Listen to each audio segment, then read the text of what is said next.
everyone, my name is Wedge and welcome to the Mana Source Tournament Report.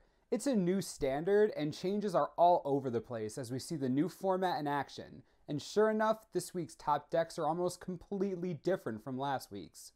While we have yet to see a standard Grand Prix in the new format, we did see another Star City Open this past weekend in Cleveland, Ohio. There is a little familiar ground in the top 8, but most of it is very new. In particular, we've seen the rise of mid-range decks over the weekend. Various decks have started building around a white-black mid-range shell, adding in different colors and cards to find their deck. Naturally, aggro was also well represented, mostly revolving around the color green, so let's get to the decks. First and 8th places went to the only deck to appear in multiple places in the top 8. That deck is green-white aggro, which Eric Finnegan used to win the day in Cleveland. Eric's first place build omitted any form of mana acceleration. Instead, it focused entirely on its natural curve, starting with Dryad Militant and Experiment 1 as its 1-drops. At 2 mana, the deck can drop a Voice of Resurgence, a Fleecemane Lion, or hit a Call of the Conclave for a 3/3 Centaur. The deck is light on turn 3 plays with only Boon Satyr and Unflinching Courage as active 3-drops. At 4 mana, Advent of the Worm becomes available. On turn 5, a Fleecemane Lion can become monstrous and nearly unkillable. The deck also runs Rootborn defenses, Selesnya Charm, and a singleton Tristani Selesnya's Voice for sticky situations. The 8th place version looked quite similar overall. However, it omitted several of those cards to make room for Elvish Mystic, Loxodon Smiter, and a pair of Ajani Caller of the Pride. Interestingly, we also saw 3 God's Willing in the main deck. A different aggro deck, Naya Aggro, took 3rd. It also ran several of the same staple creatures as the aforementioned. Experiment 1, Fleecemane Lion, Voice, and the Smiter all put in appearances. The deck used its red mana to add Boros Reckoner, Gorklan Rampager, and Dominaid to the list. Additionally, its light spell package consisted only of Advent of the Worm and Brave the Elements. The next aggro deck in the lineup, Mono Green Aggro, took 4th by going in the opposite direction, removing a color rather than adding one. This was the only green aggro deck in the top 8 to use Burning Tree Emissary, but with playsets of both Reverent Hunter and Nylea God of the Hunt, it needs as much green devotion as it can get. The deck also included Colonian Tusker and 2 different Hydras. Pelucranos World Eater allows the deck to turn the board state around with enough mana. Colonian Hydra, meanwhile, plays nice with a multitude of +1/+1 counters in the deck. Also a fun fact, this deck ran no spells, just 36 creatures and 24 land. The last aggro deck in the top 8 was Mono Red Aggro. This was very much a fast build, as opposed to the slightly slower versions we had been seeing lately.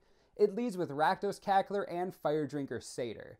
Ash Zealot, Burning Tree Emissary, and Fire Fist Striker are its 2-drops. Nothing new here.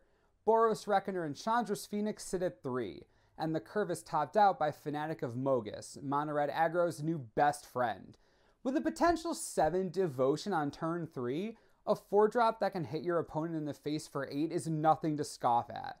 Lightning Strike, Magma Jet, and Shock make up the spell package, as one might reasonably expect. The remaining places in the top 8 were taken up by mid-range decks, including Dan Musser's Junk midrange in 2nd place.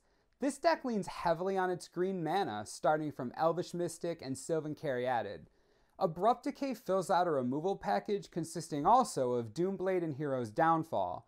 The high end of the curve is big bodies like Obsidian Ghost Council and Advent of the Worm tokens.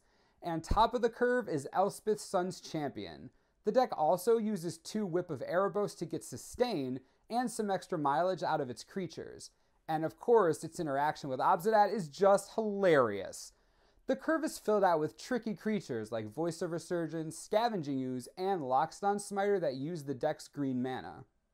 5th place went to Black-White Midrange. This deck shows how different the deck runs without green. Its big hitters are Desecration Demon and Blood Baron of Vizkopa. Obsidian, of course, makes an appearance as well. Without Abrupt Decay, this deck runs Devour Flesh and Farrakha's Cure for additional removal. Thoughtseize and Sin Collector show up for hand disruption, and Read the Bones gives some solid card advantage. Again, Elspeth sits atop the curve at 6 mana. Finally, the 7th place deck was Black-Red-White Midrange. This deck looks somewhat similar to the pure black-white variant. Its red mana allows it to run Boros Reckoner, Chandra Pyromaster, and a single Rakdos' return. In addition, the removal package is much more varied here. Chained to the Rocks, War Leader's Helix, Anger of the Gods, Dreadbore, and Mizzium Mortars all get included. The rest of the deck is much like what we've seen before, with Blood Baron, Desecration Demon, and Obsidat. However, this deck's curve topper is Aurelia the War Leader, because when you need to make a big finish, doubling down on combat phases is a good way to do it. That's it for the top 8 from the weekend Star City Games Open in Cleveland. Who could have foreseen a week ago, when aggro and control ruled the world, that midrange would find its place so quickly? While aggro hung in there in exciting new forms, control seems to have dropped off the map. But the coming weeks may change all that, as control builders realize what they have to be ready to come up against. After all, that's exactly why control is rarely the first deck to dominate a new format.